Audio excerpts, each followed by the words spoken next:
Coming up next on Get Caught in a Net.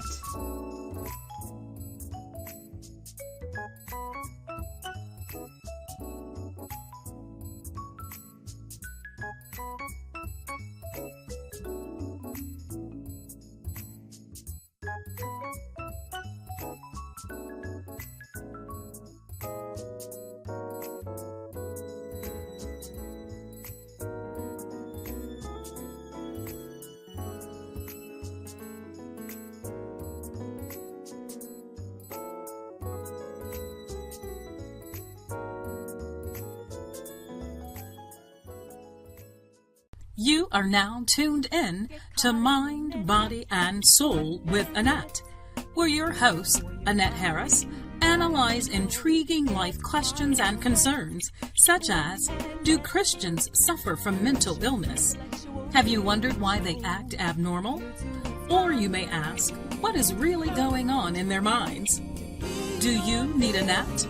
Well, keep listening for a biblical understanding of the psychology of the mind. Hey guys, great afternoon. Welcome to another wonderful segment of Mind, Body, and Soul with Annette. I'm your host, Annette Harris. This show is brought to you by Get Caught in a Net Incorporated, of which I am CEO. I'm also your certified positive mental health ambassador and author of that nominated bestseller, Surviving a Silenced Heartbeat. Listen, guys, come on in. You know what I'm going to ask you to do? Let's bow our heads in prayer. Lord, we thank you for all things. We thank you for who you are and how you are. We thank you for these wonderful segments that we've been able to feature these wonderful authors, oh God, of the nominees of Distinguished Authors Guild. We ask that you would get the glory and bless us in the name of Jesus, we pray. And the opening scripture that I must quote is the first part of Hosea 4:6. And it states, my people are destroyed for lack of knowledge. Because thou hast rejected knowledge, I will also reject thee. And again, we are grateful to be here with you on this afternoon. I always say when you see my face around 12 o'clock Central Standard Time on a Wednesday, it's time for you to come on and get caught in a net. And we are going to bring you another wonderful, great program on today because we have four more individuals that we are going to highlight, nominees of the Distinguished Authors Guild. I have been blessed. My book has been blessed to be nominated, but there are a whole slew of authors that have been nominated through this wonderful foundation. And so we wanted to take our platform to be able to highlight them and to talk about them, their books and their journeys. And so we've had wonderful individuals that come on already. So without further delay, I'm going to bring on my first guest for today. At the 12 o'clock hour, we are going to feature the beautiful Miss Pamela Jones is with us. Hello, Annette. Thank you for having me. You are so welcome. How are you doing? I'm well, thank you. Good. I am so glad to hear that. Listen, guys, I want you to do me a favor on today. I want you to share this live feed. I am live on Instagram. I am live on 2 pages on Facebook, Annette Get Caught in a Net, and also Mind, Body, and Soul with Annette. I am also live on my YouTube channel, Get Caught in a Net Incorporated. At the end of the segment today, we will upload this to Intellectual Radio's YouTube channel, which is where Mind, Body, and Soul is housed. So we will have all those various outlets where you can view this particular recording. So I don't want you to be shy, guys. When you come in, you can ask questions, you can give your comments, let my guests know that you are here. I'm going to make sure I place up here the name of her book when we get started and where you can find it. Go ahead and click the share. Make sure you can also tag individuals into this live feed. Throw up the hearts, the love button, the care button. Look, I'm telling you everything. Throw them all up, all the good ones, okay? All right, so we would really appreciate if you would do that and push this out for us. That's what you're going to do. Because if individuals are not able to watch it live, they can view it at their leisure after the recording is over. All right, so we're going to jump right in. This particular segment that was created actually last year when my book was published, again, it's called Authors Unite To Get Caught in a Net.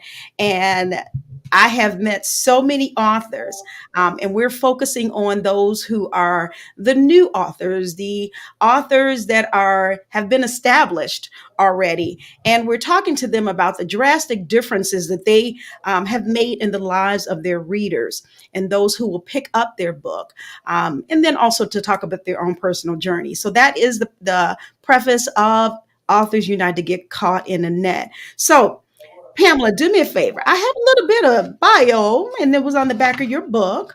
Uh, Yes, if you would not mind talking to us about who Pamela is in your own words, who is Pamela Jones? I am the daughter of the late Marie C. Jones. I have three children. I was born in the city of Atlantic City, New Jersey. I have five grandchildren. My oldest is 21. And this is my story. This Yes. is my story. I'm very popular in the Muslim community. I've been Muslim for over 30 years. Okay. And this is my journey. This is my truth. And this is what happened. Yeah. Okay. And just straight out, just right out there for you. Straight No, out. no holds barred or anything, right? No, not at all. I love it. I love it. Listen, guys, if you look down at the on the ticker, it will tell you the name of my guest again, Pamela Jones, and the name of her book, Five Shots. Mm-mm-mm. My Story, His Pain. That alone will grab your attention, okay? The title alone. So as Pamela's already stated, this is her story. So it says here this is a riveting true account about a victim of gun violence told with the passion, love, and clarity that only a mother could tell.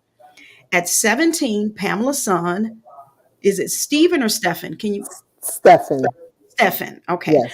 was shot 5 times by a stranger. Woo. Although now paralyzed with the help of his family, Stefan is a survivor. All right. He is living and telling his story every day. So you've already given us a little bit of background about where you grew up in Atlantic City. And let's kind of jump in here. I want to talk to you about this book.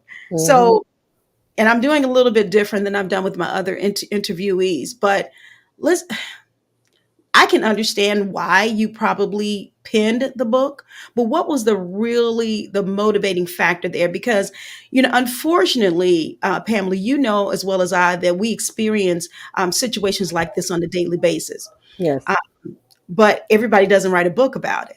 So, what maneuvered and pushed you, encouraged you to write a book about this that's so dear to you, this that is Mm-hmm. so personal to you? So, talk about that if you would not mind. With so much going on in the world, and I just thought at the time when I wrote this book that it was a time for my story to get out. Like I said, at the age of 17, my son was innocently shot by someone he did not know and who didn't know him. He got beat up at a nightclub, and he said the first person that I see from the neighborhood of the people who jumped him or beat him up or whatever the case may be, he was going to shoot them. And just Oh, so happened, it was my son. So I wanted to give insight to things that happen to innocent people that people would never know about. So mhm. that was the motivation, and in hopes to help someone else who was going through the same situation who wanted to get their story out but didn't know how to tell it. Ah, So I'm hoping that I would be the mouthpiece for other people to get involved in things like this. okay. So it's kind of twofold there, or at least I Mm-hmm, heard twofold. mm-hmm, For you to be able to, of course, tell your story or your son's story, mm-hmm. um, and also to help someone else. And I think that's admirable because unfortunately, we also know that people suffer silently. They suffer silently, and sometimes they want to be able to get their story out, but they don't know how. And so here you are, Miss Jones, showing them you can, tell your story. Yes. Um, and you're letting them know also that they're not alone, which is grand. That's a good thing, because again, people suffer silently and they think they are alone. You know, Mm-hmm. It may even feel like you're alone. Trust me, I Hmm. understand that. I understand that part. So, with it being so personal and close to you, now how did your family take it? More importantly, how did your son um, take? Okay, my mom's writing this book, and it's about what happened to me. What were his first thoughts? You know what? If he wasn't with me writing this book, I would have never did it. He gave me the he gave me the permission to write this book and tell his story. So when I first told him that I was doing it, he was like, "Oh my, that's all right." You know, my children haven't read the book. They all have it. My grandchildren have read the book, but he hasn't read the book. He said once he starts to read it, he starts to cry. I still tear up from reading the book. My oldest son won't read the book. He said he has to be alone by himself because they lived the story, but I'm telling it through my eyes. So if they wanted to, they could add on and tell it in their words and their eyes. But he was proud. He was definitely proud. Wow. Well, that says a lot about him, and obviously about how you raised him. So, at what point during the journey after he was shot, and did you write this book? How long after the actual incident did you begin writing the book? He was shot in 2005. So I think I started in maybe 2008, Okay. but it was so much going on. Like he was in and out the hospital, in and out the hospital. And, so my focus then wasn't, writing the book. I was journaling, I was writing things down because it was a healing for me too. Yeah. So Yeah. as I'm writing, I lost so many pictures. I lost half of the things that I had already written, so I had to go back and rewrite it again. And Okay. so 2018, I really kind of got focused. Yeah, I'm gonna do this. I'm gonna do it. I'm gonna write, and I would sit down and I would write something. I didn't like it. I would rewrite it. Then when I lost everything, I'm like, oh my gosh, I got to start all over again. But this is my story. Okay. So I could never forget what happened. And, Mm. and, and it takes me back to day one, to the middle, to the from the beginning to the middle to the end. It's like it was just yesterday. Wow. Wow. Whew. That's a lot. That's a Yeah. lot. And I can understand how you said, okay, you had been um, writing and everything, and so you kind of had to go back, and so it was, so from the time you started writing, obviously, to when you said you got serious about it was what, 10 years? Yes. Wow, wow. So what can you tell me? What do you think was that push that made you say, I have to do this? Because 10 years, come on, we can, people can, nah, I don't feel like doing that. I was motivated in 2008, but it's 2018 now. Why should I do this? What was the motivating factor though that really pushed you and said, you need to get serious about this and write this book? It was a lot of children that I knew and a lot of his friends that were innocently shot or shot and killed. And so, with everything that was going on in the world, with the shooting, gun violence, police shooting us, I said, you know what? I need to put this book out. I need some healing, still for myself, and I need some people to read some true things with a purpose Oh, and wow. a happy ending. Mm-hmm. Mm-hmm. Because from where we were to where we are now, he's totally different. Everything about everything with his situation is different, and he's a little happier than what Okay. he was. Okay. Okay. All right. That's good to hear. That's Yeah. wonderful to hear. Because like you said, and I'm sure it wasn't an easy journey, but it's wonderful to hear because you said yourself, and we all know, we see these things happening all around us every day. And Mhm. unfortunately, everything doesn't turn out in a positive sense all the time for some people. Right. We're grateful to God that his life was spared, and Mhm. he's able to still be here. And you're not talking about the death of your son. Right. Um, and so that gives us hope. that gives us hope, and those who will pick up your book and read it, that will give us hope. um but yeah, this is tremendous. So what was the actual publishing year that your book? I published, the book was published in 2020, 2020 actually. 2020. Okay, 2020. okay. 2020. Now, did it take the when you finally got serious, did it take the 2 years to for it to be published, or did you put it down again, or what was happening in those 2 years? I was in the process of moving. So I came Okay. from Atlantic City, New Jersey to North Carolina. And my son found a 5-bedroom house in Atlanta.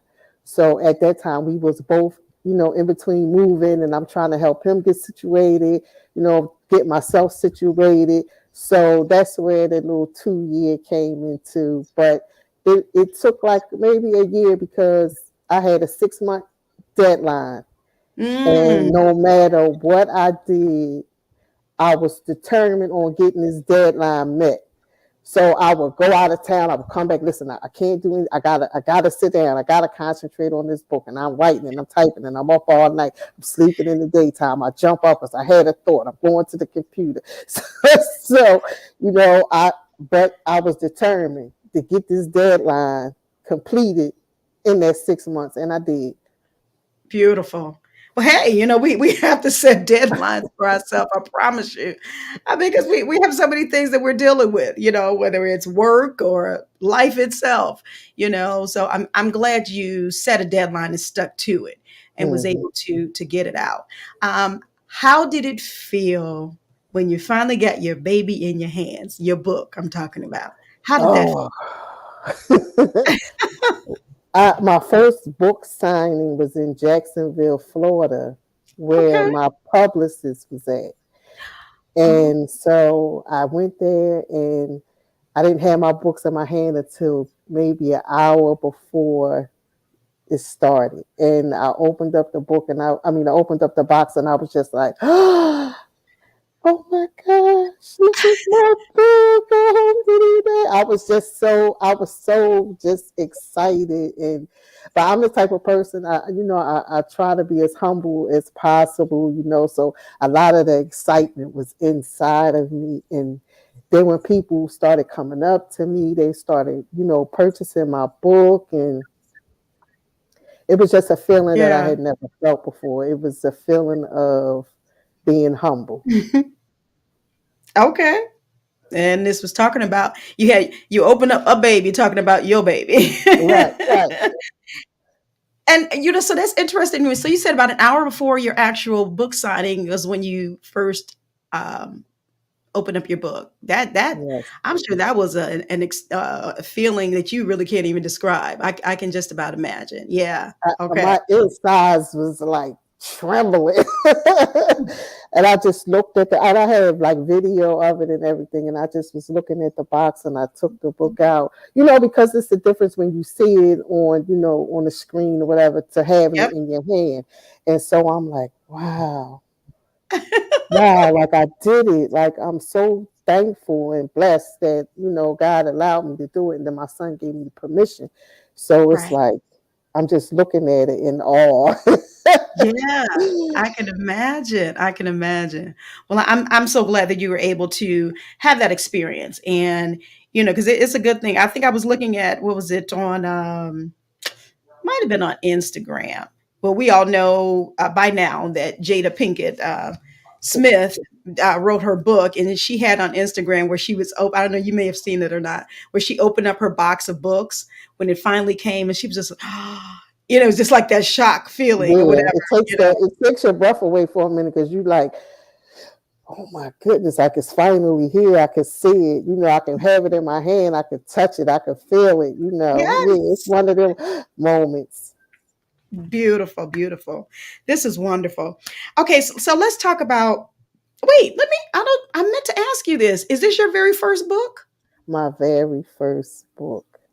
And see, that's amazing how, it's like, how do you get from dealing with this traumatic event and then say, I need to write about it, or I need to get it out. That took, I'm sure, a lot of strength, a lot of stamina to even do that. Okay, so I was kind of thinking that maybe, you had already written some books or whatever before, but that says a lot in and of itself, Pamela. It really does. It really That's does. why I said I'm so humbled and blessed by it, because it's only been out a year, and I entered into the DAG Awards. And when I got the email, I was like, oh, well, maybe this is for somebody else, because I didn't see the book. So I closed the email, then I opened it up again. I said, wait a minute, well, maybe this is for me. And then once I saw my name and I saw the book, because it was all the way down the bottom, so it was hard to see, I was like, oh my Yeah. gosh, it is. It's for me.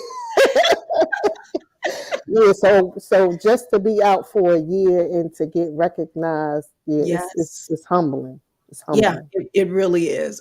I remember that feeling when I opened up my email too. I was like, huh? And you almost kind of, I kind of forgot about it, to be honest with you. And I was like, oh my goodness. So I know that feeling that you referred to. Yes.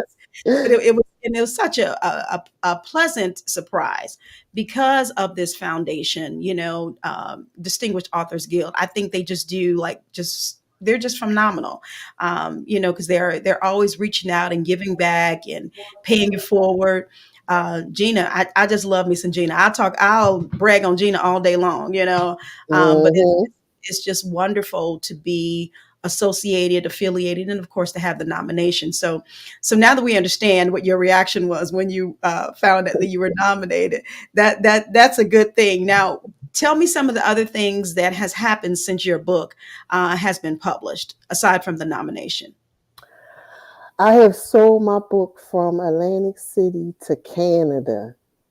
Beautiful. So my city, I love Atlantic City, and even though it happened in Atlantic City is my home, and Atlantic City showed up and showed out, because so many people have purchased our book. And I say ours because it's my son's story as well, That's because we are a close knit family. And so a lot of people did not know some of the things that had transpired throughout these years. My son just turned 36 on Monday. oh great. Even people in my own family, close knit, didn't know some of the things that had happened that was in the book. And when they read it, they was like, wow, like y'all went through that? Like we didn't even know. And I'm like, yeah, I know, because some things was private. Yeah, And like I said, I got his permission because I told him what I wanted to do, how I wanted to set the book up, what I wanted to put in the book, and what I wanted the people to get from the book. yeah. So I knew it was a lot of personal pictures and things like that, but he told me to do what I do, tell my story. And so that's what I did. All right. Well, I'm grateful you were obedient. I'm grateful you were obedient and you were able to get it out. Because Mm, again, you're not just helping, because when we write, and I think I was talking about this last week with some of the other nominees, it's cathartic to write, mhm. and you're able to get things off of your chest. You're able to heal yourself.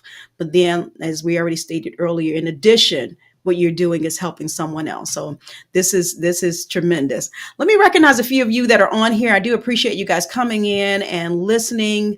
Janice Pritchard says, greetings, liked and shared. I appreciate that. Natalie Murphy Thank joined you. us. Thank you so much. We had Natalie on the other week, and it was so great to talk to her. Also, Buddy Gill says, good afternoon, everyone. Good afternoon to you, Buddy Gill. We Hello. appreciate you for coming in. Yeah, this is great. And there's more of you that are on, but I don't, because you don't type anything or say anything, I can't recognize your name. Y'all know how Facebook got stuff set up. They kind of okay. All right, we want to talk about that. Anyway, so uh, just grateful for you guys coming on. If you have any questions or comments from my guests, you can do it now. Now, we will be ending this particular segment and getting ready for our next guest on today, but I can always have her go back and, look at any questions or comments that you may have for her, after this segment is over. So let me ask you a couple things before we leave. Okay. What difference do you endeavor to make with your book? And you almost kind of answered a little bit, maybe some wrap up words with that. And then, what are your next steps with the book or outside of the book? So if you can ask that for me. I would like to see this book become a movie. Ooh, I really would. I think a lot of people would get a lot out of it. I hope that this book has touched a lot of people who've read the book. It gives a perspective into my life, my son's life, my family's life. And I just would like it to be a blessing and a healing to anyone who has and have endured a child being shot, being paralyzed, lost a child. I have a lot of friends who've lost their children to gun violence. And at first I thought my story wasn't worthy to tell because they had lost their children. And then once mm, I had to think about it, and I was like, well, there's still a lot that's going on. There's still a lot of innocent victims out there. Let me tell this story in hopes to help the next person who might be going through the same thing. So beautiful. that's my hope. Okay. God willing. All right. I'm sure it happened. I'm sure it's happening, should I say. Um, so let's see here. All right, let me ask you just a few final words of encouragement to those that are watching and to those who will watch before you exit on today. I would say no story is a bad story. And if you have a story that you would like to tell, get it out there. I still cry, when I read my book. I cry. It's because it's personal to me. And anyone who was around during that time and they read the book, I try to get their perspective because they was in it too. I don't know, I want to make sure that I did a good job and I didn't leave anything out, and just the hopes that this blessing and this book will help somebody. Beautiful, beautiful. And I'm sure it will. Congratulations on your nomination. Thank you so much. Grab my You're book. There it is. She's showing a copy of it, guys. 5 shots. My story, his pain.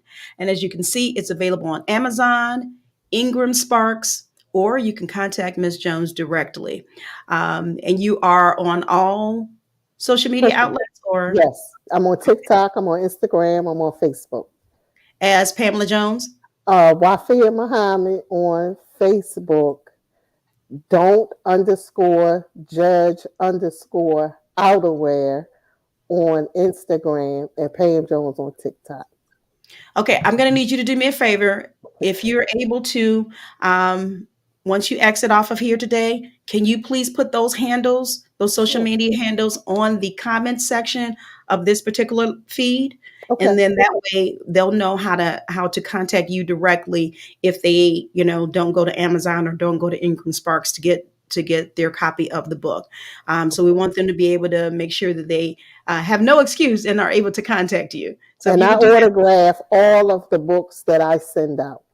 beautiful, I put a beautiful. personal message in there. Okay, I love it. I love it. That hey, make it a little personal, and I'm sure people appreciate that. Yes. All right, Pamela, thank you so much for taking time out with me on today. I appreciate you. I appreciate the interview and discussing this wonderful book with you. And I'm not sure if you'll be in Vegas. If you are, I'll see you there. We'll meet in person. And if not, we'll meet in person some other time. Oh, I'm definitely, God willing, I will be there. I will be in Wonderful. Vegas. Wonderful. We will see you there, and then we'll Yes. see you then. All right. Well, you take care of yourself, and I bid you Godspeed, and pray that God would just continue to bless you. Thank you. Thank you so much for having me. Thank you, guys, ladies online. Thank you. All right. You're so welcome. You're so welcome. All right. As she's exiting on today, guys, please do not forget. I'm going to leave up here until my next guest comes in. Pamela Jones, author, 5 shots, my story, his pain. Woo-wee. I told her at the beginning, I said that title alone will grab your attention, okay?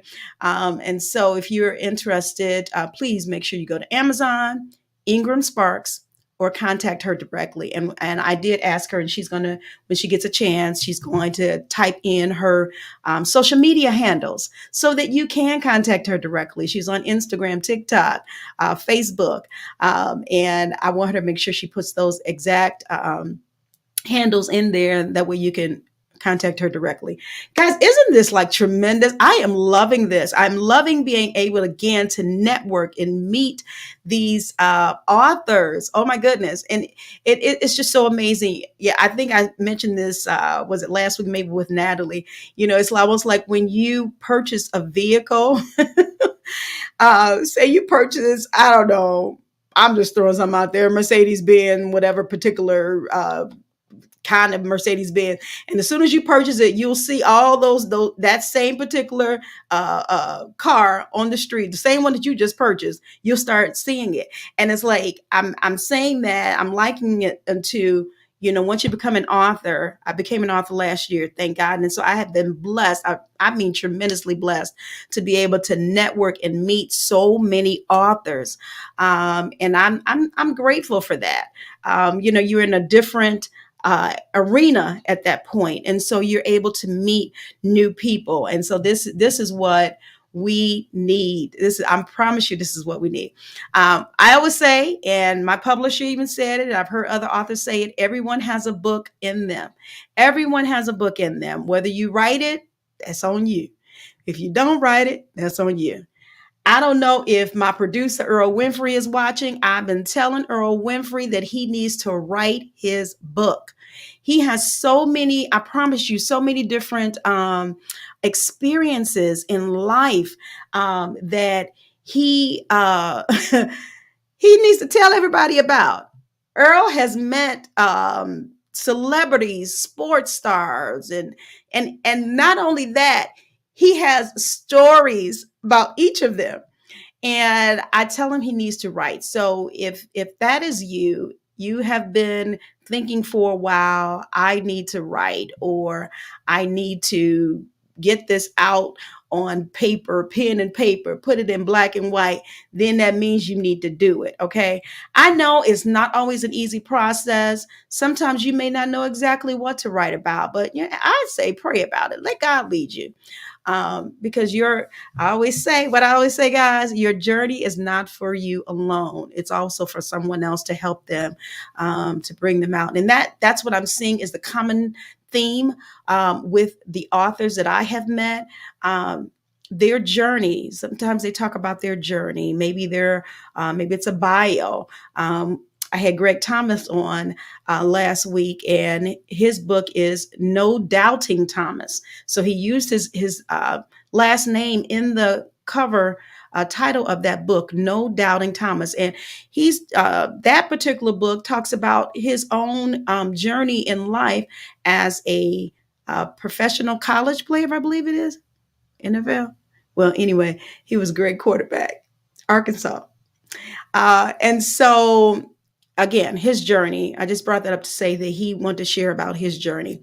I see you guys coming in. I'm waiting on my next guest. I see Deirdre says, good afternoon, Annette and everyone. I'm late. Work has been crazy. Will rewind. I appreciate you, sweetie. Thank you so much. And then Natalie says here, somebody out there is waiting for those books. Girl, you can say that again, backwards and forward. And they waiting on that shower head book. Only Natalie and I know what we're talking about. All right. Let's see here. Okay, so I am looking. I'm waiting for my next guest, Dr. Carolyn Stevens. If anybody is talking to Dr. Carolyn Stevens and know where she is, then you can make sure to tell her I'm waiting on her. All right. Because I have the other ones lined up. Michelle Dawson is at 1:00, and I believe I do have Mr. Howard scheduled. And let me see. We'll make sure that he has what he needs. All right. Let's see here. What I'll do while I'm waiting, I'm going to talk about a couple of things. I'm going to talk about the event in November, which is the awards gala, Distinguished Authors Guild Red Carpet Awards Gala. It is going to be held in Las Vegas, Nevada. I don't know why. But anyway, it's going to be held Las Vegas, Nevada, November 8th. And you have an opportunity. I am so appreciative of all of you. When I put up my post, when I have shared with you how God blessed my book, Surviving a Silenced Heartbeat, to be nominated, you've given me your um, congratulations and all of that. And I just appreciate. So I was starting to respond back to let you know you have an opportunity to support me. You have an opportunity to support the other nominees as well by purchasing a ticket. You can purchase a ticket, a virtual ticket, or an in-person ticket. So we all know that y'all probably like to go to Las Vegas or whatever, what have you. Okay. And ain't nothing wrong with that. If you want to travel and come to the awards dinner, you can purchase a ticket. But you can also, I know many won't be able to, and you can purchase that virtual ticket. So if you look on the screen right now, and you can go to Eventbrite, the link is there. You can go to Eventbrite and purchase your ticket. Please do it today. I encourage you to do it today. We're trying to get these in because what is happening is that the ticket proceeds of the purchase of these tickets will go to support $1,000 scholarship for 10 college students. I believe Gina said 10 college freshmen. So we encourage you to please purchase your ticket. Now, if you're going to purchase a ticket and you say, I want to support Annette with Surviving a Silenced Heartbeat, go ahead and do a hashtag SASH. That is the acronym for my book. So if you're going to support me, you say, I want, the money to go to Annette or to support Annette Harris, then please do that. Go ahead. I don't want you guys to forget. Oh, wait, somebody said they're glad I reminded them. Okay, let me keep reminding y'all. So there are tickets to be purchased. And, I want you guys to please, please, please. This is for a worthy cause. You're not only encouraging us, the nominees, you're not only encouraging myself as a nominee, you are going to help support college students that need it. Now, how many of y'all know? Y'all know college is expensive, right? Okay. And we know that whatever we can do to help, we should be able to do it. I talked about Gina Gatson earlier, and I still say that woman has a heart of gold. And I know that she says she can't do anything without God, and God instructs her and gives her what to do. So I think it's just absolutely wonderful of her giving heart to allow the proceeds from the ticket sales to this gala that she is over to go for scholarships. All right, so let's see here. Buddy Gill. Buddy Gill, I love you, Buddy Gill. He says, thanks for the reminder about the ticket purchase. I do not want to forget this. I intend to support, and I appreciate you. I thank you so much for even your willingness and your desire to support. I do see you, Minister Gloria. Thanks for coming in. Blessings to you as well. And is that Joe McCord? All right, Joe. Thank you for coming in. I appreciate you. Yeah, this is tremendous. Miss Pamela did place in my inbox the information to be able to reach out to her. I'm going to see if I can put this on the screen. She's on Facebook as Wafaya Muhammad, and on TikTok as Pamela Jones, and on Instagram, Don't Judge Outerwear. Okay, so she's got a couple different handles here.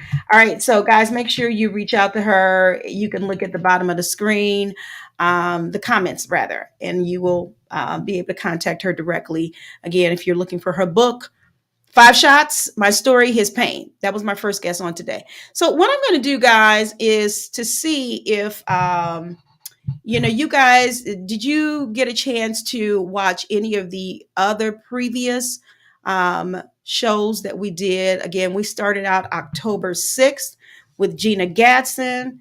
Let me get this right. Gina Gatson, that was a Friday. She's the founder of Distinguished Authors Guild. And then we also talked to Teresa Hickman, and the name of her book, do I have it here? Oh, you all forgive me. All right. We had Teresa Hickman, I Can Just Try. I just remembered that one. And then Takesha Wade, we also had her to come on October 6th.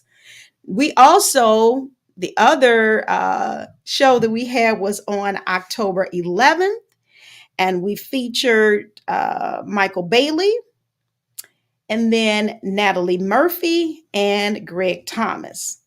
Then we came back to you last Friday on the 13th, and we featured Tamika Strickland and Kat Cool. Now, again, you guys can go back and watch those particular segments in its entirety. The name of those segments again, Authors Unite to Get Caught in a Net. You can go back on my Facebook page, YouTube, and also on my website, getcaughtinanetradio.com, to watch those particular segments. Again, we're just highlighting these individuals. We are excited with them that they have been nominated along with myself through the Distinguished Authors Guild, and it feels good to be nominated. You know, it feels good to have your book recognized. We don't want to take it for granted when we are. We just appreciate the opportunity to be able to talk with these individuals, talk about their journey, talk about their books, how they even came across, to even write um, that particular book. And some of them are not first time authors.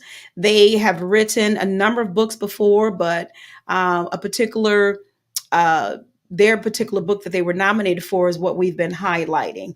And so I just am so grateful and excited about this opportunity. So, as we're waiting on my next guest, you can go to Eventbrite, guys. Go to Eventbrite. Let me put that back up on the screen, because we want as many of you that can support us to do so. You can go to Eventbrite. I'm so excited about this particular awards gala. I cannot wait for it. I am there for it all the way. God is doing great things for each of us. So again, go to Eventbrite and purchase your ticket today. You can purchase a virtual or in-person ticket. Okay, you can do that. You can come to Vegas. Come on to Vegas. Y'all want to come to Vegas and hang out with Annette? You can do that.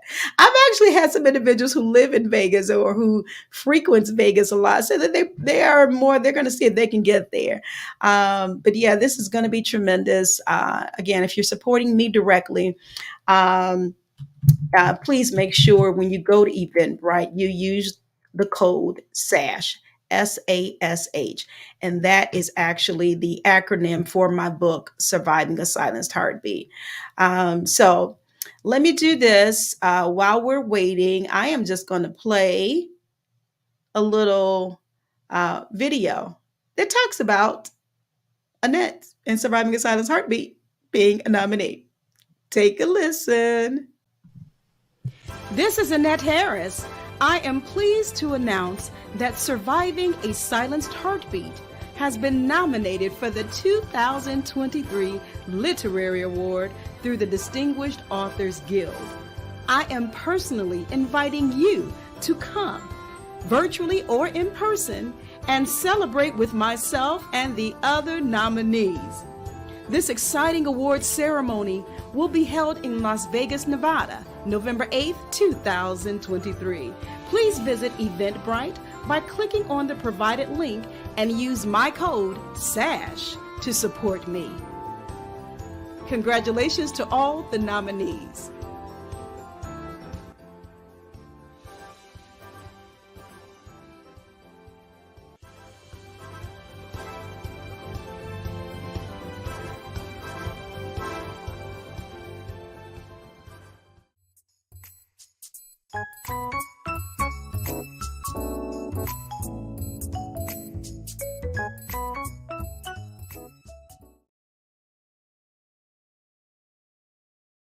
All right, guys. So again, that was just a little clip of the nomination for Surviving a Silenced Heartbeat.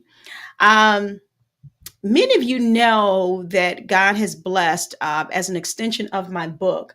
I have been asked to um, provide my daily discussions. We call them SASH talk, where talks turn to transformations. So I do this on a regular basis, maybe not even a minute clip. And I spread that across all my social media platforms. And so God opened up a door on WCGM, Windy City Gospel Music online radio station. And they asked me to provide them with daily recordings. And so I do that. So I do encourage you to make sure that you tune into WCGM. They have great gospel music playing 24 hours a day. But between the hours of, let's see, is it 4 and 7, you can hear Annette Harris and Sash Talk discussion. Many of you say that you have enjoyed listening to it. But again, this is another platform that God has blessed us to be able to expand out to. Um, and also, many of you saw that I was blessed to be a part of the Gathering of the Black Authors. It was a recreated picture of Black authors in the city of Chicago. And that happened back in July, I believe it was. And the rendering of that particular picture was unveiled in September. And now it is on display at the Chicago Historical Bronzeville Society. And so it's there for you to go and look at. You will see Annette. I'm holding up my book. All of us authors, we held up our books during the picture. Um, so I'm just so grateful to be a part of that. Also, my book is in, as a result of that, my book is available at the Chicago Public Library, the Hall branch, and that's on 48th and Michigan in Chicago. So if you live in Chicago, you can go there. If you're visiting, you can go there. You can pick up my book. You can read it in the library. So again, I'm just grateful for all the ways that God has been blessing this particular book. And there's some other things on the horizon that He's just opening up doors. I will tell you about those things later as they come out. But the exposure has been great. Okay. And I just I don't take it for granted. I really don't, about how God has blessed. He wanted this word to get out. And I am just grateful that um, I'm really grateful that I said yes to God and that I told him that I would go ahead and write this book. It wasn't easy.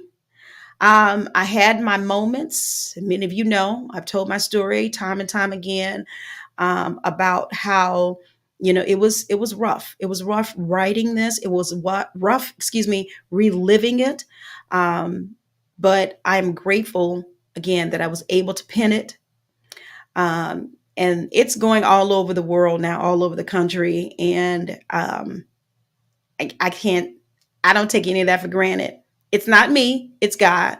Because I even told God when I started writing, this has to be about you. So you have to do everything, every word, the title, all of it has to point to you because I'm I'm just a servant.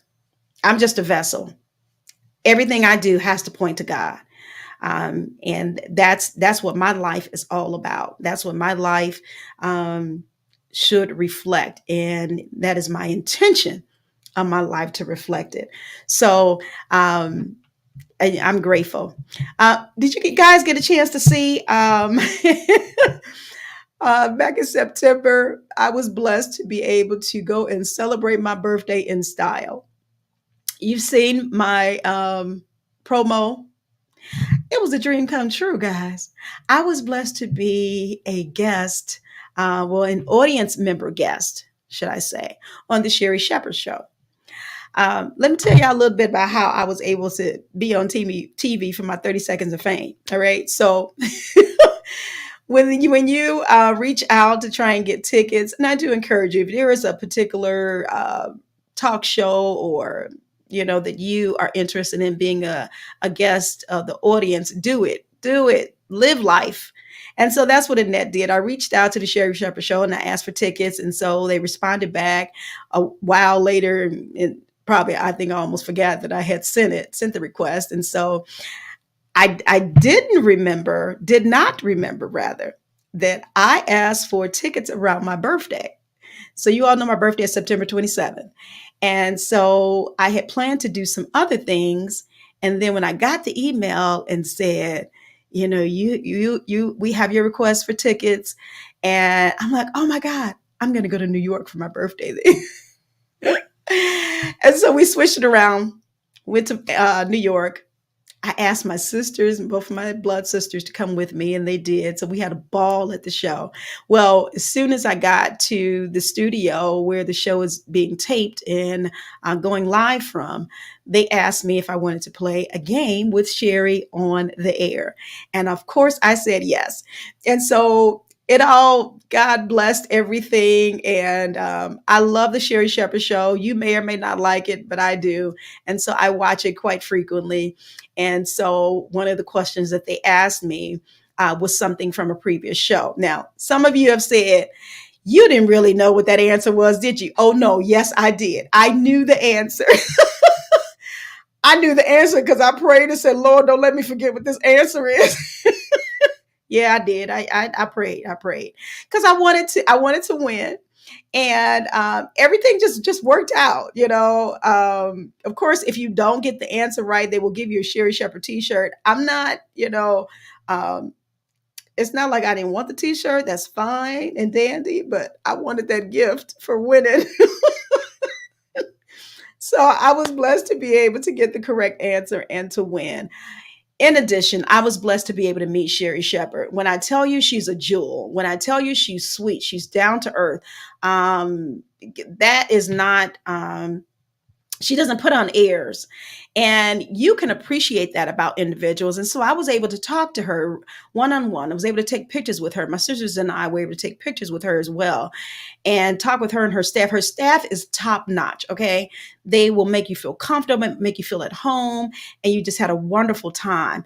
And I was able to share with her the fact that I appreciate how, how down to earth she is and that she is an inspiration, being a talk show host. And I told her that I have my own local online radio show back in Chicago. And you guys know she's from Chicago.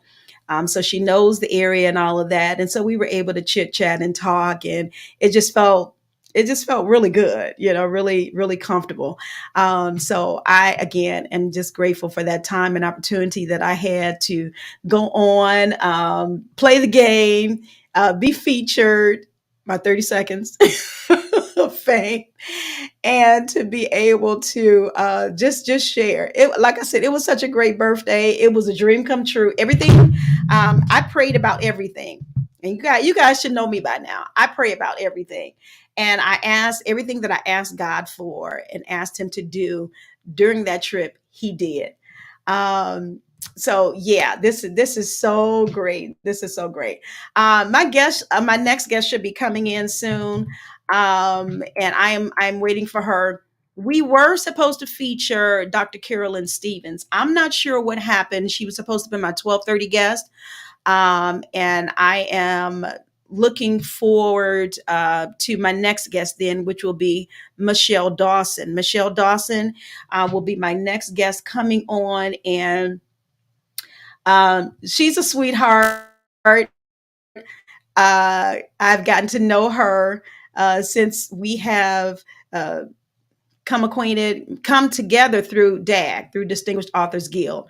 So Michelle Dawson herself, let me see, the name of her book let me get that for you, because we want to be able to feature her as well. Caterpillar Dreams, Butterfly Visions.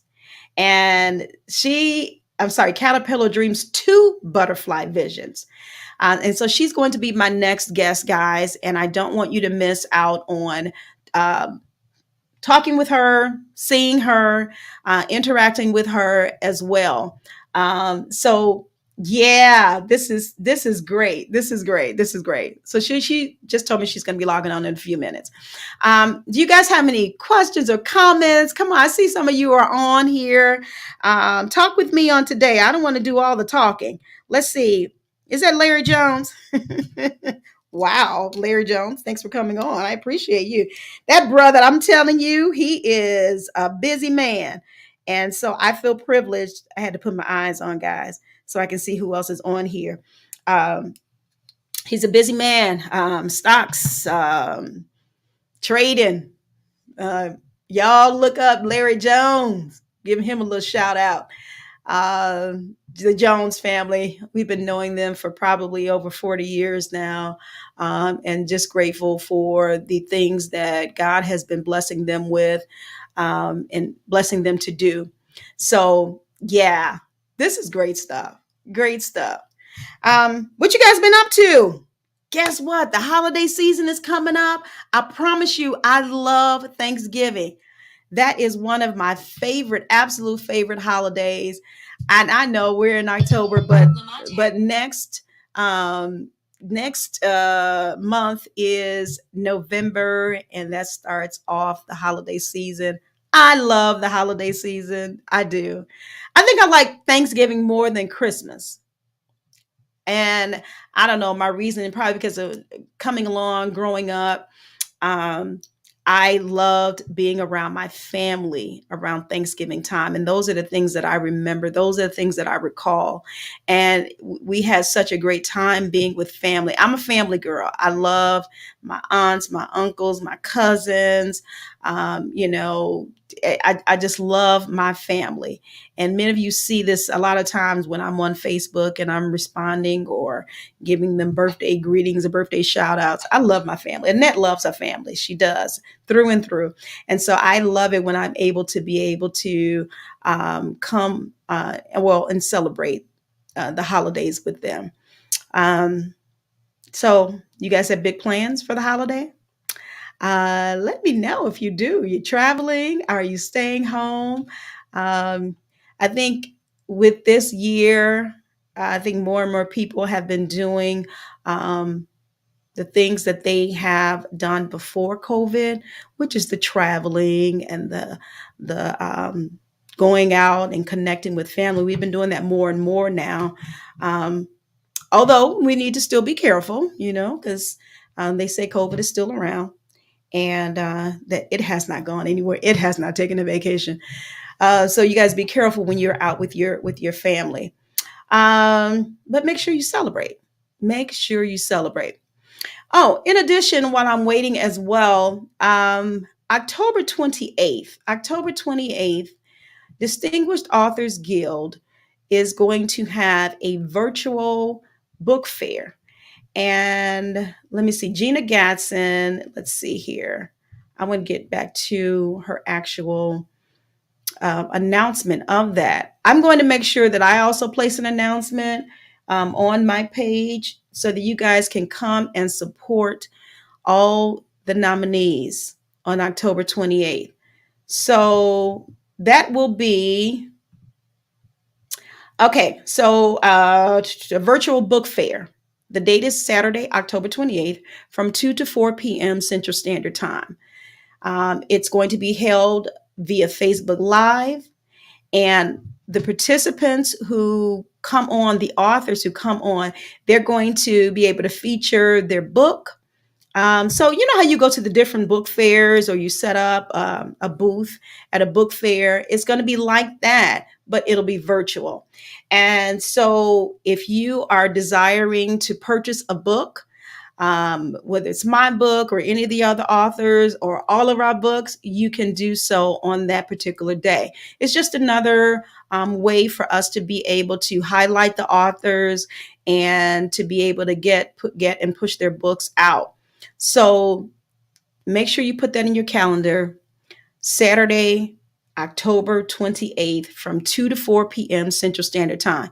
And, as I stated, I will make sure that I promote it on my page and push it so that you guys will see when we go live. And I'll try to tag and share it to individuals again, I think this is just a wonderful opportunity to be able to highlight our books, talk about our journey, and push it out there. Like Natalie said earlier, somebody out there is waiting for these books. So, you know, our books may be exactly what someone needs to help them to get over.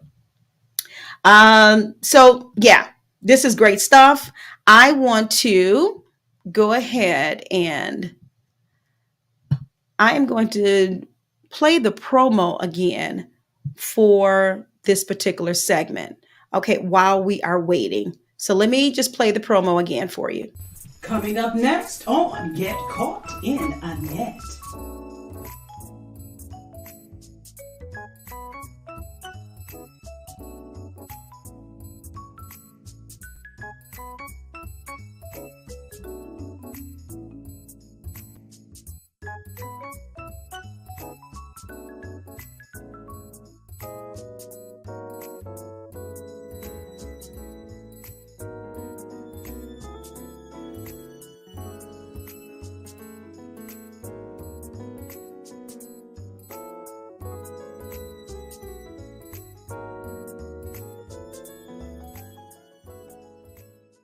You are now tuned in to Mind, Body, and Soul with Annette, where your host, Annette Harris, analyze intriguing life questions and concerns, such as, do Christians suffer from mental illness? Have you wondered why they act abnormal? Or you may ask, what is really going on in their minds? Do you need Annette? Well, keep listening for a biblical understanding of the psychology of the mind. All right, guys. So I just wanted to play the intro again for you. My guest is in the virtual waiting room, and I am waiting for her device to be connected. Michelle Dawson is my next guest, and she is the author of Caterpillar Dreams to Butterfly Visions. Caterpillar Dreams to Butterfly Visions. And we're trying to see if she's connected correctly yet. Michelle Dawson. Are you there, Michelle? I'm here. Okay, there she is. Sorry. That's all right. How are you doing? Good, thank you. Good, good, good. All right, we're going to hop right in here to talk to you today about your journey, your book, what the nomination means to you. But let's start off first by asking you to describe to us who Michelle Dawson is. Who am I? I am a creative spirit, mother, wife, author, Zumba enthusiast, yoga instructor. I don't know, a child of God. All right, all right. Okay. All right. So she's being a little humble here, guys. But Michelle Dawson is here. Michelle, let's see. Let's start off by asking you now, where can they find your book? They can find my book on the website www.heart, H-E-A-R-T, full of wellness.com. Also on Amazon. And as I always say, in the trunk of my car. So if you see me on these streets, say, do you have a book? And of course, I'll have one available for you. All right, all right. I like that. She said that on one of our other interviews. I thought it was so cute. All right. So again, the name of her book is Caterpillar Dreams to Butterfly Visions. Oh my goodness. All right. Before we get into talking about this book, and guys, as I'm talking, I am actually going to make sure that the name of her book and where you can find it is in the comment section and also on the ticker for you to be able to check her out, get your own copy. You know, if you see her, like she said, around town, you can grab her because she's got them in her trunk. I'm sorry, I can't get it out. That always cracks me up. I love that though. All right, so Caterpillar Dreams to Butterfly Visions. Your website is Heart, HEARTFULL of wellness.com. Yes.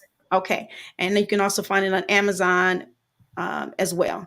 All right. So we will have that featured up top so you guys can see it. Now, um, let's talk about your passion. What is your passion? I know you talked about a little bit about who you are and what you have been doing. What is your passion? What motivates you? Motivating other people. Okay. That Is it as motivates simple me. as that? It's as simple as that. All right. And how do you do that? What do you do when you're motivating others? Well, first of all, I would like to invite people to follow me on Heartful of Wellness on Instagram and Facebook. Every week, I provide a theme, and every day there's a quote that coincides with the theme that I choose.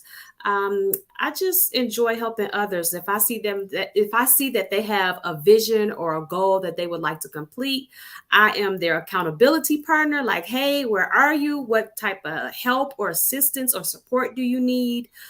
Because even the encourager, you know, they might need a little push. So I like to encourage the encourager or somebody that just need that little extra push to say, you know what, I'm stuck. I don't know how to move to the next level in my life. So that is what keeps me going, by motivating others. Because I love when people motivate me. Yeah. Okay. I get it. But why do you feel that we need the motivation?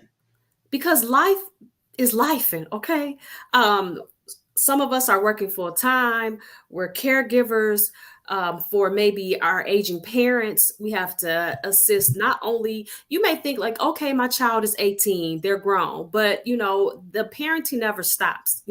From toddler and until they're grown, we're helping our children.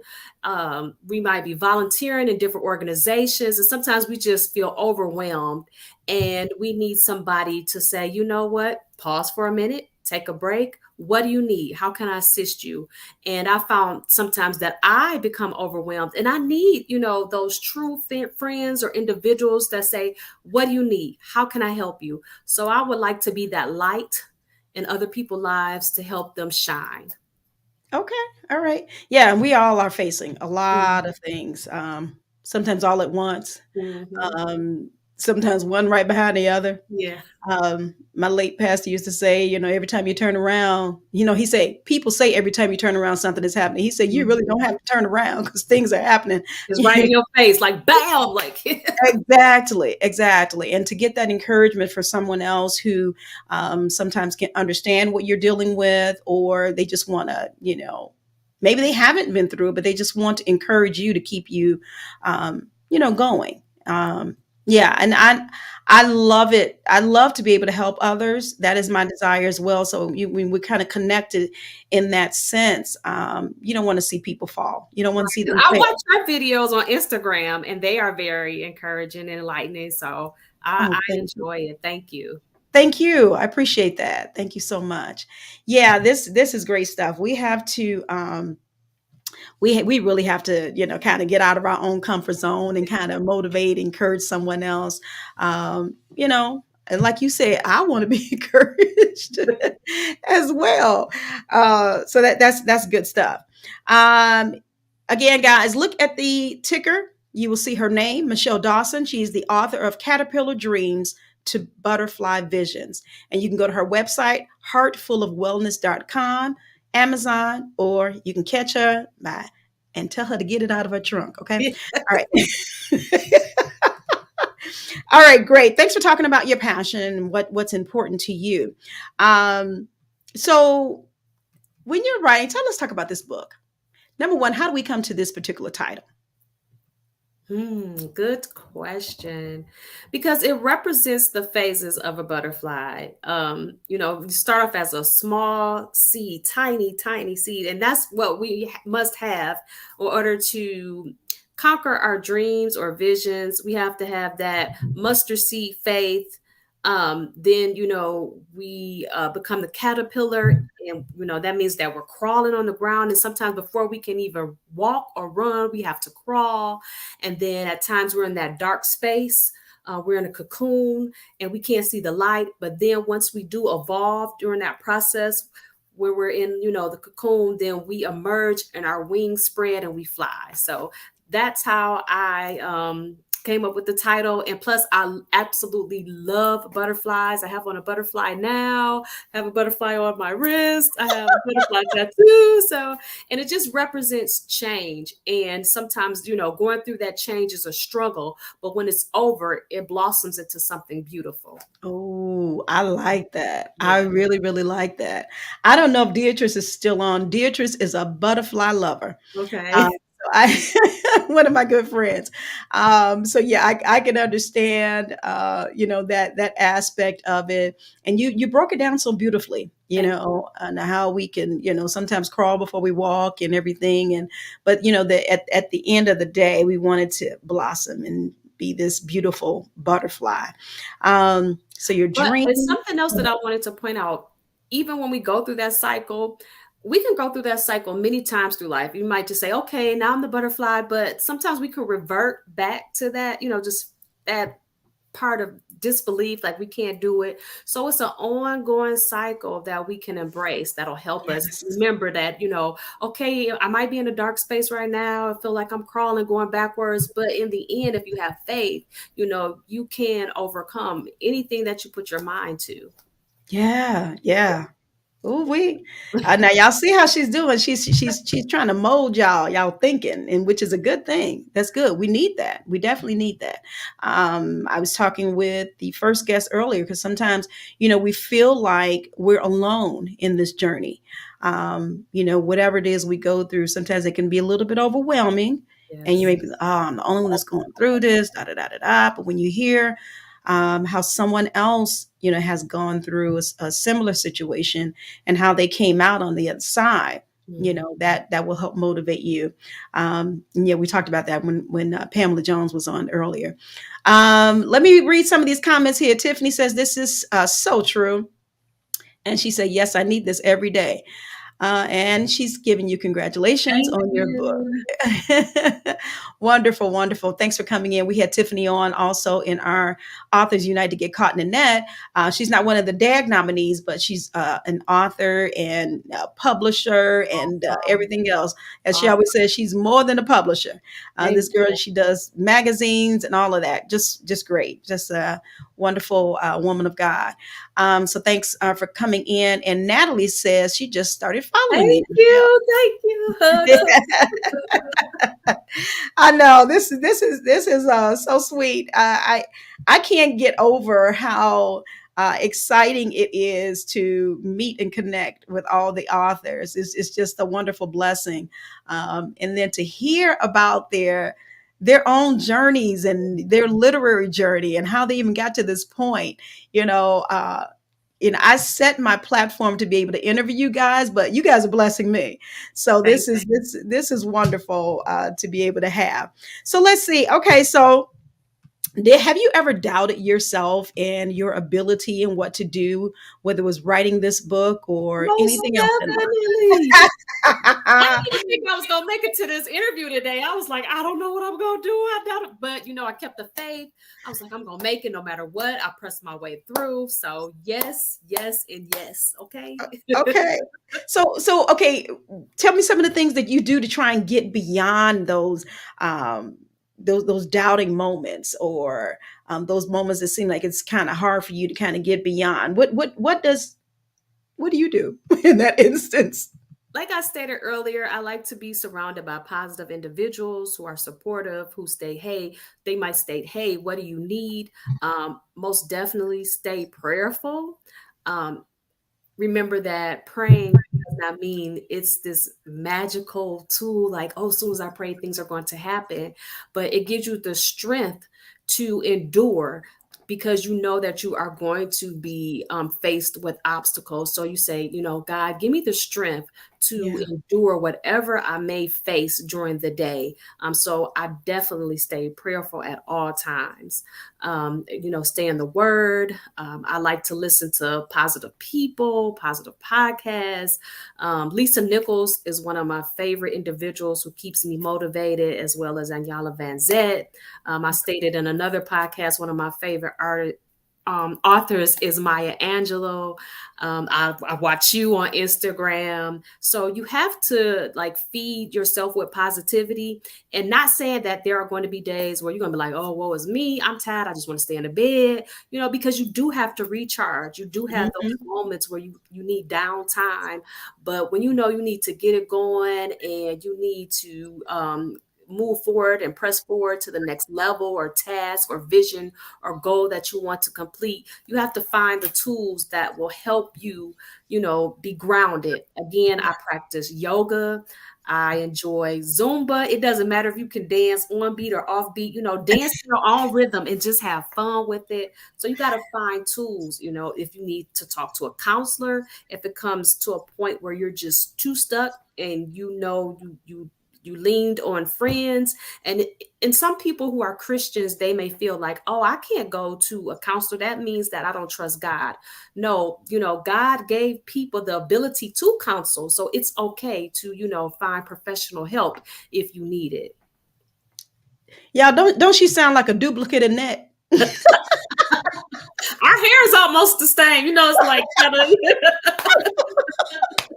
I love it though. I'm feeling that connection because it is so true. I mean, you're so accurate. Number one, I'm glad that you were able to fight beyond those doubts or whatever the hindrances were to get you here today.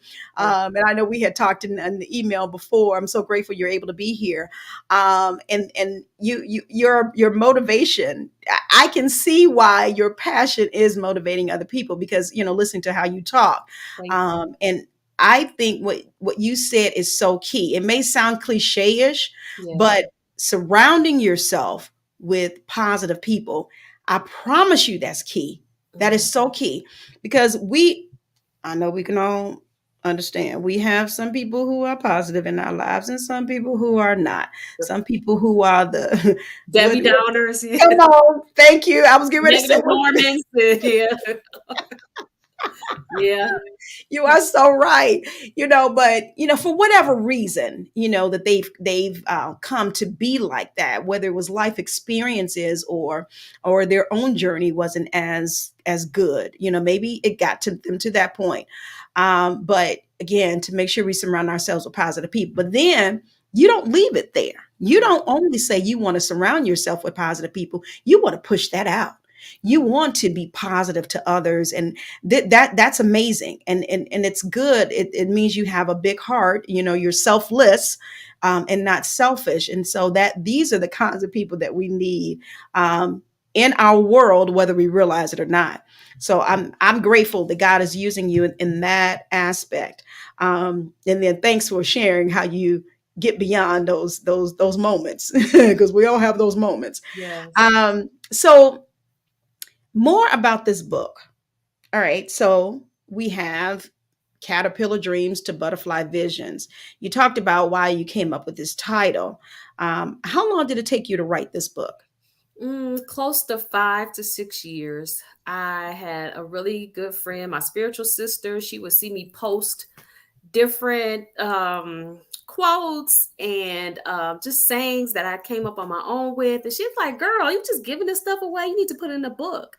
And so I start, collecting it, put it in a notebook, writing it down, adding stuff to it. But then I would sit it to the side and like, I'll get back to it later. I was not consistent with the dream. And that's what delays the process when we are not consistent.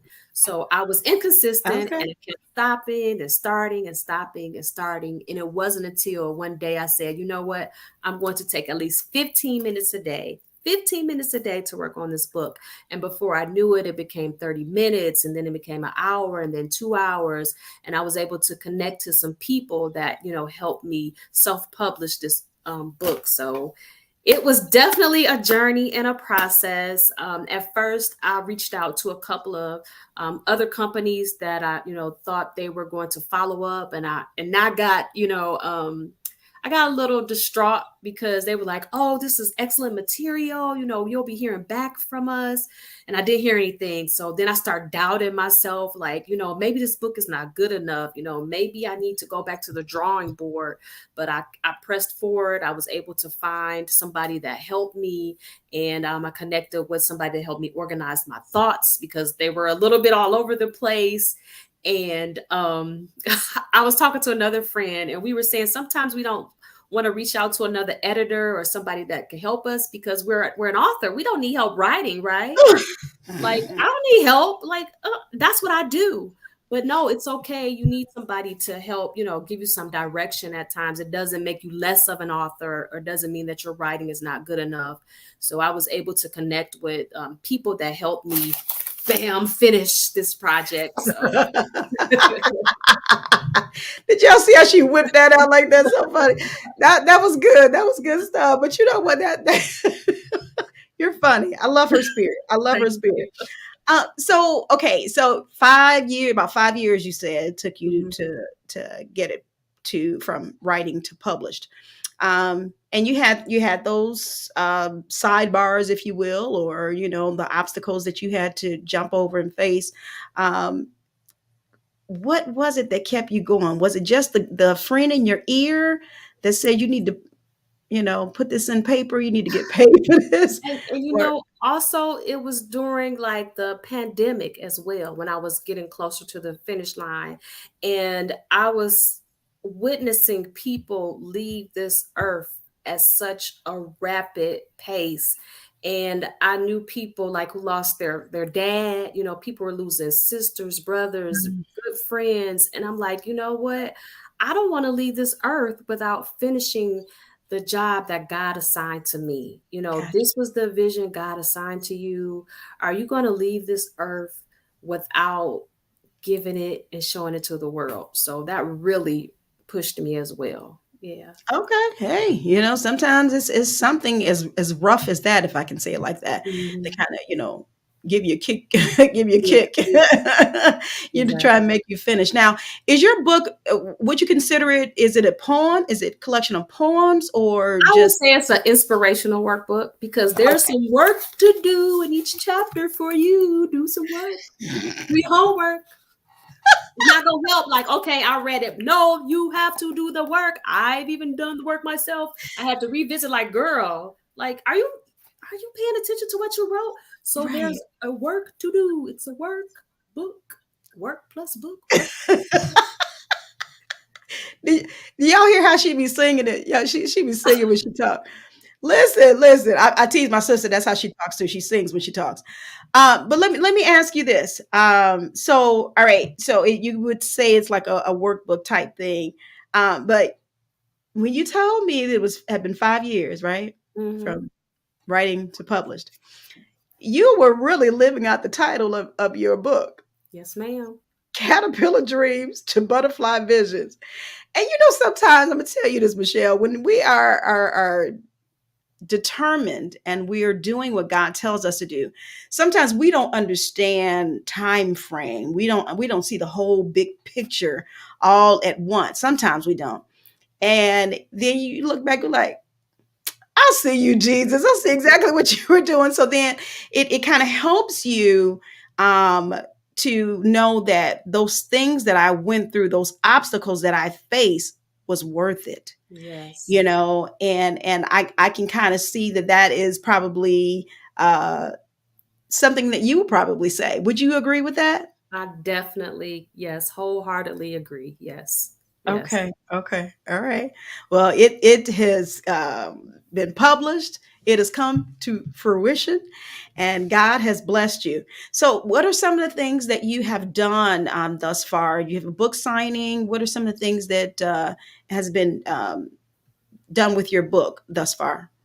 Well, I'm currently working on a workshop and it'll be at least from about 6 weeks. I have different guest speakers coming on, and there will be at least 6 lessons because this book it has like 20 lessons related to some of the things that I went through life. And I'm pulling some of the lessons out, and the workshop will be offered either probably at the beginning of the year. I was shooting towards the end of this year, but with the holiday and some other things, coming forth, I had to push it back some. So look out for the workshop. And I'm also going to have a conference. I'm partnering with some other really good friends, and we're working on a conference as well. So some big things are coming in 2024. And I also want to throw this in. it's okay if you do have a vision, you have to push things back. Don't give up on it. It's okay if you have to push the date back, but set a date and make it happen. And if you have to adjust a little bit, it's okay. It doesn't mean you failed. It just means pivot, readjust, and you'll Come be on. fine. Yeah. I love it. Well, you answered my last question all in that same one, because I was going to ask you to leave us with some encouraging words, and those are very encouraging. You may have the obstacles, you may have the setbacks, but keep pushing. So that's what I got from what you said. Thank you. You're welcome. Well, I appreciate you, and I thank you so much for taking time out of your busy day and to come in and join us and talk with us, to be able to share about you. I'm going to put her information back up here on the screen, guys. Make sure that you check her out. You need to get your copy of Caterpillar Dreams to Butterfly Visions, and she is shaking it on the screen. That must be her book. You see, look, you see the post-it notes in there. So that must be her book. Trust me, I understand. Look, my book is all bent and everything, but that's okay. It's our baby, so it's okay. We Yes, can do it like that, yes. right? Thank you for Um, having me. This is going to help me for the rest of the day. This motivated me to finish out the rest of my day. So thank you. I Well, I'm appreciate this. grateful for Yes. that. I am so grateful. Before you go, I think who was that? Gina was on. She said it's amazing. Thank you so much for coming in, Gina. We've already talked about you and pumped you up, and we'll Yes, I'm continue to going do. to Vegas. I already bought my ticket. I got my time approved for work. I'm there. I already booked my place where I'm going to stay. And four of my friends, they're coming with me. When they found out, they was like, I was going by myself. And they found out, they was like, you ain't going by yourself. I want to go. I want to go. Before I knew it, I thought it was going to be 2 people, but it's 4 plus me. It's 5. And we're going to have a good time. I We're love arriving on it. Tuesday and leaving on Friday. So, yes, I'm there. And I hope to meet you, Miss Natalie. Okay. Well, Natalie asked the host question from me, because I was going to ask you if you're going to be there as well. So I am grateful. I will be able to meet you in Yes. person as And Miss well. Jackson, yes, I'm so excited. Yes. Yes. Yes. So this is wonderful. It's going to be a great time. I am so looking forward to it. So looking forward to it. Natalie says, "Whoop whoop." Ooh. Y'all are too funny. I can't wait to meet you all. Tracy, what up, though, y'all? What up, though? Well, thank you again for taking time out on today and sharing with us, talking with us about your literary journey and all that you have gone through. We'll see you in Vegas, and I pray that God would just continue to bless you in everything that you are Likewise, doing. likewise. And congratulations again on your nomination. Thank you, likewise. All right. Thank you so much. All right, bye-bye. All right, bye. As she's exiting, guys, you can still see on the screen where you can purchase her book, Caterpillar Dreams to Butterfly Visions, author Michelle Dawson. You can get it at her website, heartfulofwellness.com, Amazon, or you can contact her directly. If you see her, she said, in those streets, you can get to her because she she has books in her trunk, as do I. So I get it, huh? I get it. All right, this is great. So thank you again so much, Michelle, for coming in on today. I'm going to bring in my last guest for today. Guys, don't go anywhere. I am featuring Mr. Howard. I'm bringing him to the virtual stage. Mr. Howard, how are you? Can I you hear am me? well. Yes, ma'am. Good. Good, good. I am so glad that you were able to hop on with us on today. I know Mr. Howard had a little technical difficulties earlier or before, and we were obviously he was able to get them worked out. He's here with us on this afternoon, so I'm so glad that you're here. So why don't we just jump right in, Mr. Howard? Why don't you tell my audience a little bit about you, a little bit of background about Mr. Howard and who he is? Honestly, thank you for having me, first of all. And I have to say that the book is a whole lot more interesting than me. um, I yeah. Okay. I have a little bit of little bit of difficulty talking about myself, but I am a Okay. retired former business owner. Um, Retired by way of an accident in 2001. Ergo Okay. the stutter and all the other issues that I have. But I am again a former business owner. Mhm. I had two rather successful businesses, and Uh-huh. I made the mistake of saying one day, "Lord, I want to retire early," and He said, "Okay," and He pushed a truck out in front of me. Oh, I'm so um, sorry. well, it's not your fault. You didn't push that truck out in front of me. Um, well, you know what? Okay, I have to explain. I've got a twisted sense of humor. I mean, Okay. my sense of humor ranges from dry to morbid. So if you don't have a thick skin, it probably wouldn't do you well to have a conversation with me. Um, Okay. I mean, I don't see life the way I want to see it. Mhm. I assess life for what it truly is. So I write obviously novels and um I script a weekly opinion column for a newspaper back home in Georgia. Um and oh gosh, I write philosophy, I write poetry, I write short stories. I'm just anything writing. I Okay. love it. I thoroughly enjoy the art of writing. Um, my psychiatrist says, in fact, he says, I spend too much time inside my head. So Oh, I'm like, wow. okay, as opposed to spending time where else. But anyway, to answer your story, I mean your question, yes, I'm about all things writing. Um, I'm no longer a business owner because of my quote unquote retirement, but Mhm. as I've realized, I will forever be a businessman. My thoughts are always about business and entrepreneurship and ideas like that. In addition to writing, so to make a very very long story short, I spend so much time thinking it's difficult for me to sleep on Okay. average. Oh, you think that much? Well, I mean, I literally keep well, now I do it on my phone. Everything's phone now, but I have a notepad on my phone. I literally keep it beside the nightstand, or I'm beside my bed on my nightstand, because I'll wake up at 2, 3 o'clock in the morning and I can't sleep because I've Mm. got these ideas, these thoughts in my mind. So I used to try to remember them, but I can't. I couldn't, obviously. So I write them down. They're called the points to ponder.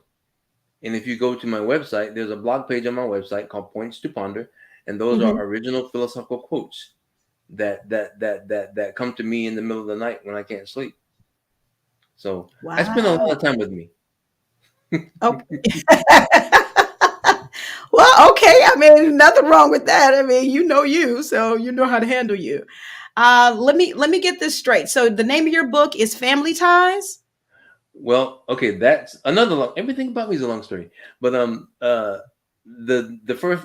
first novel I published in 2020, and it was called originally "Family Ties Thicker Than Blood." Then Okay. after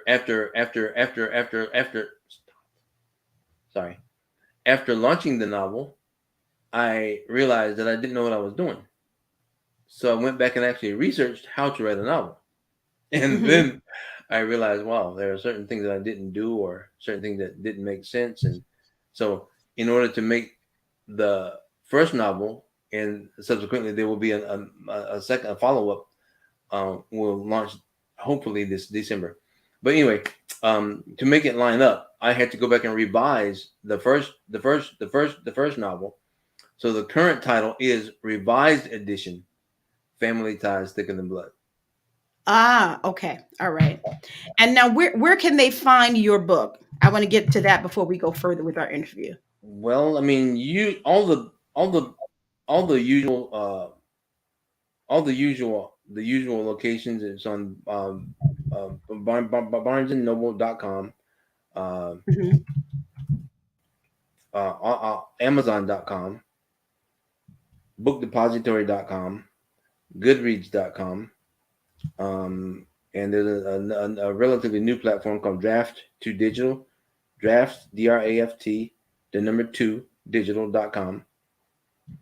But always, the better option would be to contact me via my website, www.author.bghoward.com. That is my website. If you contact me there, you get to see other content, besides the books. Like I said, I write there are two blog pages. One, the Points to Ponder page. Those are all original philosophical quotes from moi. Um, and then there's also one page called In the Gray Matter. I write a weekly opinion column for a newspaper back home in Georgia, and that content is also posted there. It's called In the Gray Matter. And then there's a calendar of events, which right now is kind of sparsely populated, but it's increasing. Um, so those are basically the simplest ways to contact me. I'm on uh, Facebook, BG Howard, LinkedIn, also BG. Some is always there are some variation of BG Howard. Facebook, LinkedIn, Instagram, Pinterest, and there's one other. I can't remember what it is. Um, anyway, social media platforms, and you can find those also on my website. Okay, wonderful. And again, your website is authorbghoward.com. That is correct. Okay. All right, guys. So if you see on the ticker at the bottom, author B.G. Howard, the name of his book, it's Revised Family Ties, Thicker Than Blood, on Amazon, Barnes and Noble. I just threw out a few of them, draftdigital.com or at his website.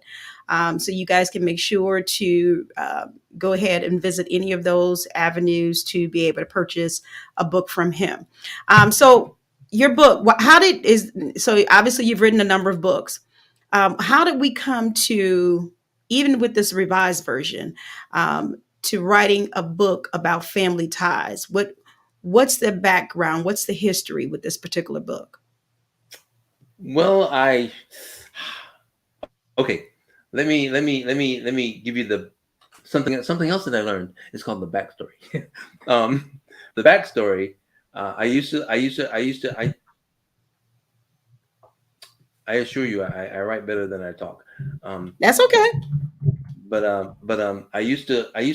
I actually lived in New York, years ago, and had a life there. I was modeling and chasing life. Hmm, Um, okay.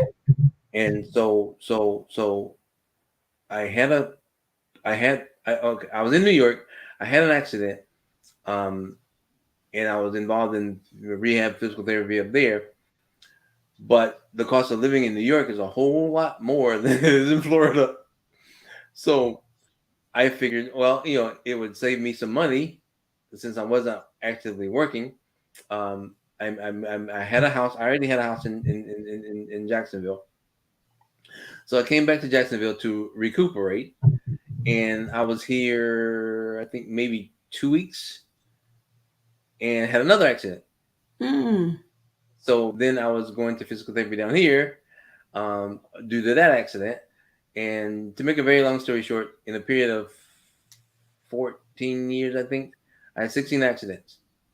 So that was a little bit challenging. Um, Wow. and the last accident was by far the worst.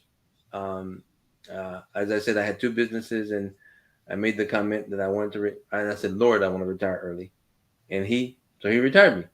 Um, I don't really like to focus on it, but I did. It took me, oh gosh, 8 years of rehab, physical therapy. Um, Mhm. the inside joke is I put three of my psychiatrist kids through college. Oh Um, my. yeah, but it did a number on me. I had to learn how to Hmm. walk all over again, talk, you name it. I broke both my ankles, both my shins, both my knees, both Wow. my femurs, both my upper arms, both my elbows, both my forearms, both my wrists, my pelvis in three places, and I had a massive concussion that left me in a coma for 7 months. I like to say I took a nap. for 7 months. for 7 months. I forgot to set my alarm, but that was my experience. So it is what it is, and as I said, I'm not an optimist. I'm not a pessimist. I'm a realist with a twist. So And is this so your experiences? Because I normally try to ask a question: was your life influenced by your experience, or your experiences by your life? Would you say that your experiences influenced this book, Family Ties, or was there a connection there? I can only tell you what I've been told. I lost my memory. That was the part I was trying to get to as far as the accident is concerned. I lost my memory, so the earliest recollection of anything that I have, the accident was in 2001. My I can only go back to maybe sometime around 2004 or five. So my life before then is gone, and Mm, I was I moved to this house in 2000 February 2005. Excuse me, and I went from working 150 hours a week to crickets, wow. and so that was like enough to drive me crazy.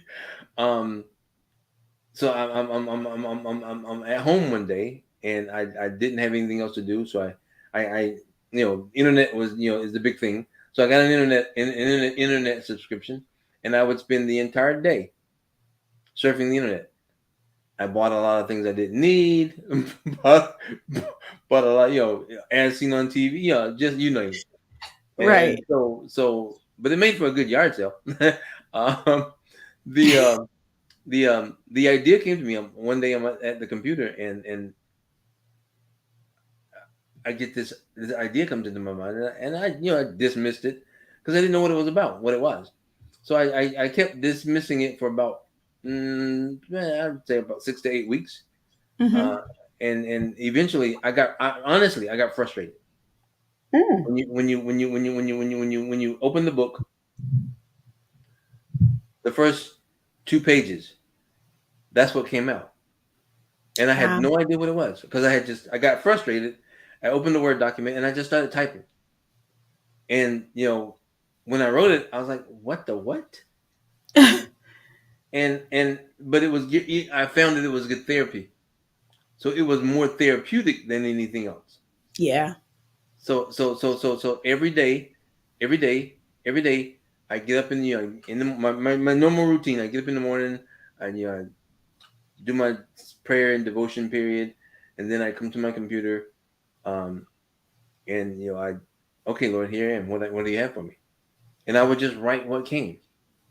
And I didn't actually, as I said, after I launched the first novel, was when I went back to research how to write a novel, because I never intended to write a novel. I Okay. didn't like writing, but I researched how to write a novel, and then again I learned a lot of things that I didn't do. It wouldn't be readily apparent, because if Hmm. you're reading the first novel, the first edition, you're just reading, hopefully what I think you would find as a good book. So I went back and researched how to write a novel. I revised it, and then the revised edition launched. This is what, 23 last year in May, May or Okay. June last year. So Hmm. when you search for the title, you have to input revised edition, Family Ties Thicker Than Blood, because if you don't include the revised edition, you're gonna get the original version. Oh, okay. Now that's good to know. Okay. All right. So I'm going to make sure, you guys, that I put the revised edition in there because I don't want you guys to miss it when you are searching for his book. Let me read a few of these comments here. Shelly says, "Wow, don't look like what you've been through. Praise God." Yeah, Thank I would God. totally agree. I would totally agree. And Gina says, "You're an inspiration to all." Yeah, I'm sitting here and I'm listening to you, and it kind of makes you think because I talk about this all the time. I just got through talking about this with Michelle, about how your life's journey, sometimes it's not only for you, but then we can say we've gone through some things, right? And we can Yeah. say that we have overcome some obstacles. But my God, what you said 16 accidents in 14 years? Yes, ma'am. Man, it makes you sit back and say, I ain't been through nothing then. Well, I mean, honestly, I totaled during that period. I totaled 12 vehicles. Oh, 12? Oh my 12 goodness. vehicles. And no, Okay. no, no. Wait. I have to. I have to make this point. Knock on wood. Not one time was it my fault. Okay. Because let me get, you started off by saying that you got a sense of humor. And so I was going to say, I don't think I want to ride with you. You know what? But it wasn't my fault. I get it. But see, you started off by saying you got a sense of humor. So I just wanted to jump in on that with you. No, no, not me. Well, you know what? I laugh myself. I have to. So, but But no, for the most part, right. I ride by myself. I don't want to be responsible. I get it. But you know what? You're still here. I was listening to, I think it was yesterday. Y'all know I already told you I love Sherry Shepherd. I love to watch some of these guests that she has on. And I think was it on Sherry Shepherd? Well, anyway, this guy, yeah, it was. This guy, he had somehow he had gotten paralyzed when he was young, and I can't remember exactly what horrible accident that he had. Mhm. And he was in a wheelchair from that. Well, years later, actually not too long ago, like last month, he ends up getting into some accident. His car, he was in a rental, he said, the car overheated. The car caught on fire while he was in there. Wow, Now, mind you, this man is still, paralyzed. wheelchair bound. And he said he tried to get his wheelchair out, but it got stuck. And then it was a good Samaritan that saw what happened and was able to pull him out. And on her show, she was saying he had another opportunity. He cheated death twice. Well, good Mm. Lord, I don't know what to tell you, Mr. Howard.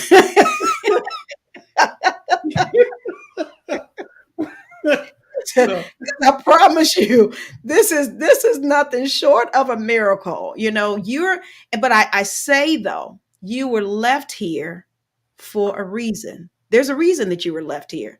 There's a reason that you're still here.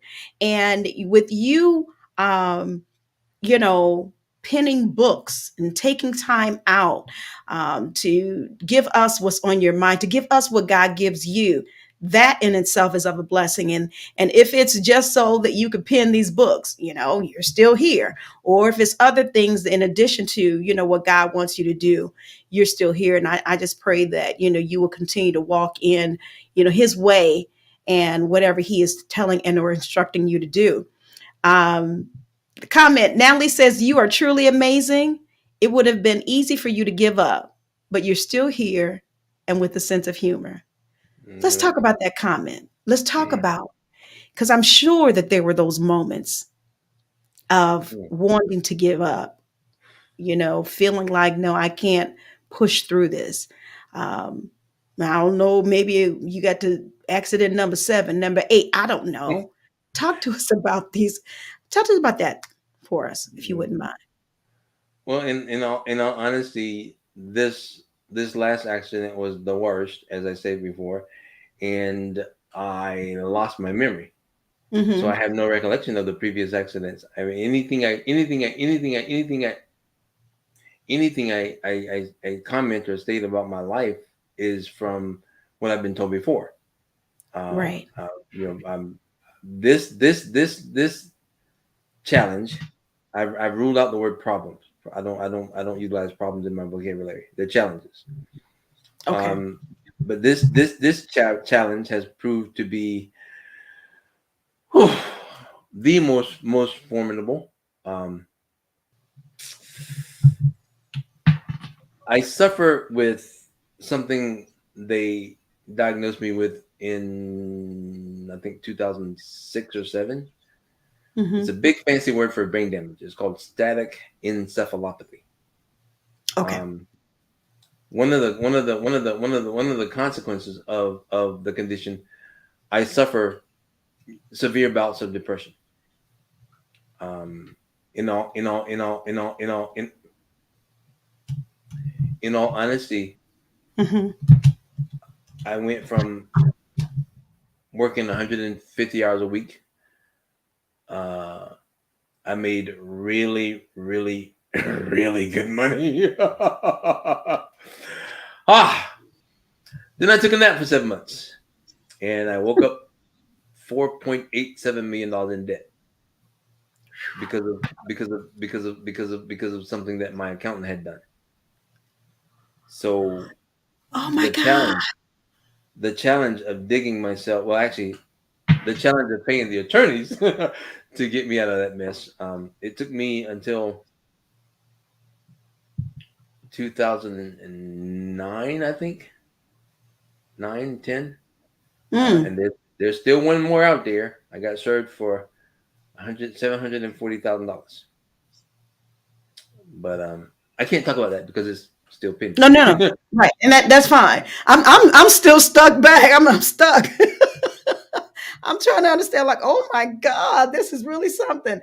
Okay, I see somebody said that they just ordered it. I'm trying to put the link. I want to put the link in the chat, guys. Oh my God, because this is you got to see this revised edition. Um, Family Ties. Okay, If I could I, interject, sure. if I can, pardon me, but if I could interject, I appreciate the support. I do, I do, I do. The better option for me, I'm just being honest. The better option for me is to go to my website. My I think it's on my website, but my email address is bgboygirl at authorbghoward.com. The benefit of contacting me via that means is if you want a novel, I can send it to you and I will personally sign it. I'll autograph it. I mean, autograph. I'll sign it for you. Okay. All right. So, all right. Go to your website. You said authorbghoward.com, or they can email you. Correct. And bg at mhm. authorbghoward.com. Okay. All right. So, guys, I am play. I'm y'all hear me. Y'all hear my little keyboard. I'm trying to type real quick so I can place this into the comment section so you guys can um, make sure that you. And this is a very very interesting cover you have here. Ooh wee.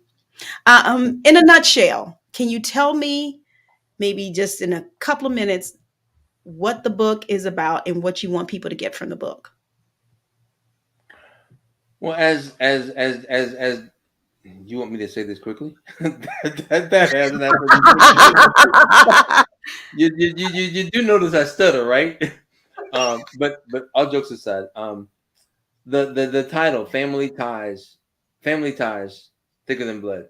um I realized in my experiences, there are people that we know, they're people that you know. I mean, I'm not aware if you have, whether you have siblings or not, but they're people that you know who are closer to you than your biological family. You know, they're people that you encounter in daily life, or throughout the course of daily life, that they become closer to you than people that you grew up with. Mhm. So there are different aspects of life and associations that create that virtual family. So what the novel talks about, it's about a young man from Georgia. He's from South Georgia. He relocates to New York in a quest to become, what the thing that most people go. Well, I was modeling. So he moves to New York, relocates to New York for, pursuing a career in the entertainment industry. He more or less Mhm. accidentally saved the life of a guy named Oswald Jenkins, but he happens to be a key figure of a notorious crime family. But you can't be a thug named Oswald, so he's referred to as Oz. So he saves Oz's life, and Oz kind of takes Willie under his wing, shows him the ropes, And Willie used to be involved in some stuff back before he left Georgia, but he'd gotten out of it. So Oz kind of shows him the ropes, and he pretty much becomes the second in command. Well, that poses an issue for Amp or Anthony, the previous second in command, and he teams up with another former protege of Oz's by the name of Jerome. So Jerome and Amp hatch a plan to take over Oz's territory. Things become a little more complicated when Willie starts dating NYPD officer Ernestina Lady. Uh-oh. So he's operating for Oz, the crime boss, while ducking and dodging Amp and Jerome while dating a police officer. So Oz does not agree with Willie's pursuit to be an actor / model because Oz's opinion of entertainers is they are unrealistic people who live unrealistic lives with unrealistic expectations. He obviously can't tell Oz what he's doing. But Ernestina, the police officer, supports him in what he's doing as far as his chosen career, but she can't know about his real enterprise. Ah, okay. Now I And want you to stop. I want you to stop right there because we don't want to give them everything. I wanted something to tickle their intellect because you guys need to go and email him at bg at authorbghoward.com to get your personalized copy of the book, or you can go to Amazon, or you can go to his website, authorbghoward.com. And again, the name of the book, Revised Edition Family Ties, Thicker Than Blood. So he was just giving us a little bit to tickle our intellect, to encourage you to purchase that book, because I want you guys to do that. Tell me, before we end on today, maybe some final words to encourage us, whether those individuals they want to become an author, or they are authors, or just something to encourage us on our day before we end on today. well, I'll end with two things actually. Firstly, the pursuit of a career as an author. I've had several people approach me about writing, and when you research how to become an author, the first advice I got was, you outline the book, you outline the novel, the storyline. You detail the descriptions of the characters and the characteristics of them, and so on and so forth. And I'll be the first to tell you, everybody can't wear the same size pants. Mhm. It's not a one size fits all. Because No. when I wrote this novel, like I said, I come to the computer every morning, and I'd say, okay, Lord, here I am, and I just wrote what came. I didn't outline anything. I didn't have any preconceived notions. I just wrote until I say the story wrote itself. I was just sitting on the sideline taking notes, Okay. and it actually turned out to be so long that I had to I had to turn it into two books. So the follow up, Family Ties 2, Blood Covenant, is due to launch in December. Awesome. Congratulations on that. I love But it. the current novel, revised edition, Family Ties Thicker Than Blood, and it talks better than I do. But it speaks about the relationships, like the relationship between Oz and Willie, the relationship between Sam and Eunice, was an older couple in New York that he encountered, and they kind of adopted him as a son. Oh, It's talking okay. about the relationship, the romantic relationship between him and Ernestina, Officer Lady, and there was a neighbor that lived in his building. She finds her way, though she was engaged. She finds her way to his door, and we won't talk about that, but that's one of the experiences. So yeah, I mean, Willie is a young man. He has how can I put this politely? Young man experiences, and some of them might interpret as a little risque, but he's living life. That's what young men do. And honestly, like I said, I lived in New York, and there are a lot of people who, like my sister-in-law, she's from New York, but she's now a professor in California. She read the novel. In fact, she's Professor Gwen Alexis. She cites the novel, but she's in the novel. I mean, her quote. But she said she read the novel. She goes, are you sure you lost your memory? I said, I don't know what came. It just came. And she said, because reading this novel was like taking a tour of New York City. Wow. It's weird. Wow. And I asked myself, honestly, I did have a psychiatrist. I wasn't joking about that. But I asked him, I said, why is it that I can't remember my life? But I don't remember the people. But I Mm, remember New York City. I flew to New York into LaGuardia Airport, rented a car, drove all over New York City without asking directions. But I can't wow. remember the people. And my psychiatrist said, he said, well, the mind is an unexplored territory. He says the only thing I can tell you is, you know, living in New York was one of the best times of your life. Exactly. Yeah. So you know, but with that, and then the second, stop it. I'm sorry, not you. I had this strange relationship with me. Okay, so forgive me. But the second part of it was, you know, is the fact that when, as I stated before, I rule out the word problems. Hmm. I don't have problems. I have obstacles. I have challenges. I have setbacks, but I don't have problems. Because Mm, as long as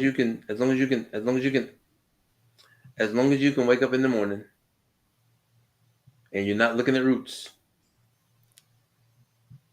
you can make a change to alter the direction of your life. Um, I say as long as you right. can put one. I say as long as you can put one foot in front of the other, but in my case, it's one foot beside the other because my balance is not that good. Um, but as long as just keep it moving in forward motion. Right. Okay. It's as All simple as right. that. Well, that's good advice. I appreciate you for sharing that with us on today. Um, guys, I want to appreciate all of you for joining in on today and listening to my guests. This particular segment wrapped up the fourth and final segment of Authors Unite to Get Caught in the Net. And I'm so grateful for all the interviews that we've had thus far, interviewees that we've been able to talk with and to share again about their literary journey, talk about their book, and being nominated. So I want to again congratulate you, Mr. Howard, on your nomination, Thank and you. hopefully we'll be able to see you in Vegas. I'll be there. So hopefully, if you're there, we'll be able to meet. And it was such a pleasure talking to you on today. And I just pray that God will just continue to bless you in all your endeavors. So thank you again. Thank you. I have my ticket. I'll actually be in Vegas for a week. Um, so yeah. Okay. All right. Well, we'll get a chance to meet you then. That Now I sounds have good to to me. say, I have, if you'll permit, please, I have to close with one thing. As I stated before, every morning when I came to my computer, I would say, Lord, what do you have for me? I do attend church. I do follow the Lord. Um, I I'm kind of apprehensive about that term. I'm Christian because everybody says that and they live so far away from the Bible. But anyway, I try to do my best. This book, this novel, it does have, when you open it, one of the first, it says adult content. One of the reasons why it took me so long, I actually penned the novel in 2000.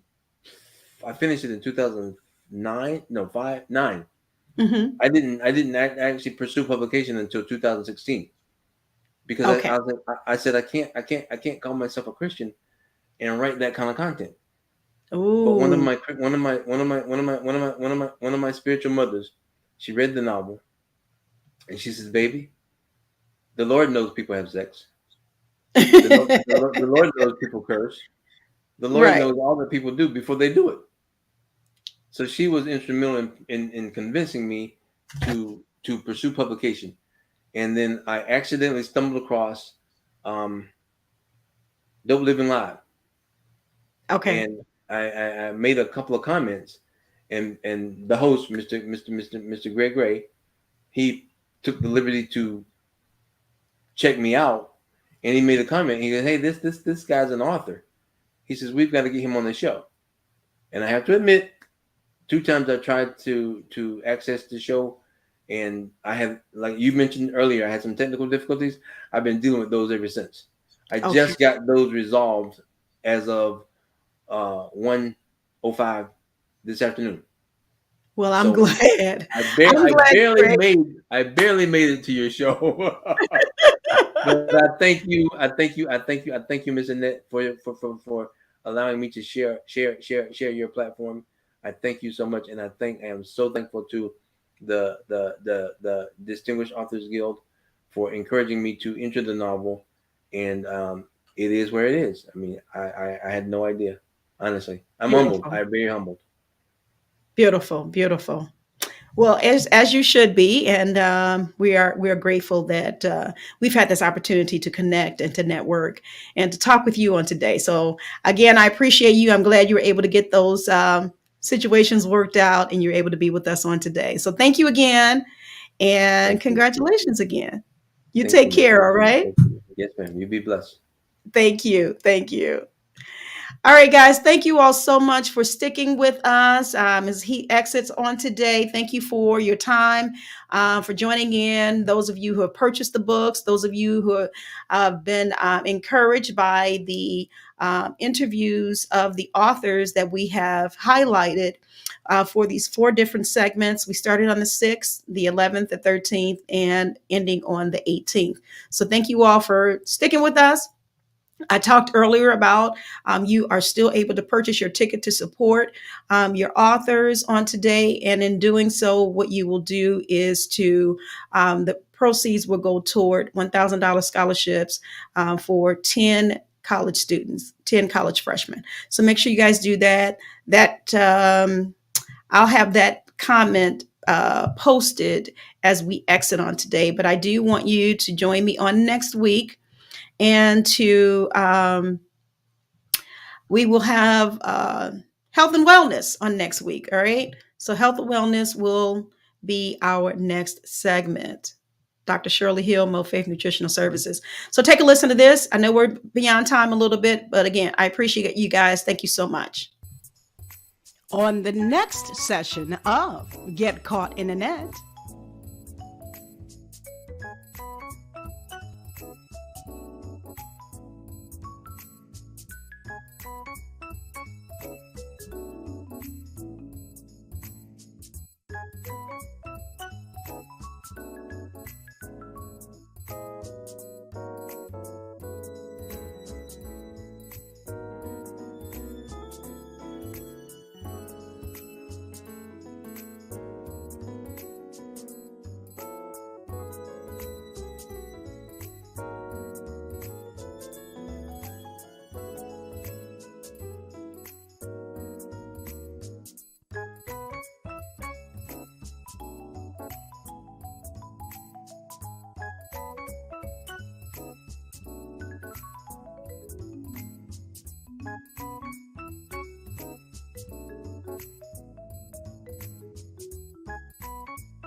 Get caught in a net with a net for your mind, body, and soul. Get caught in a net with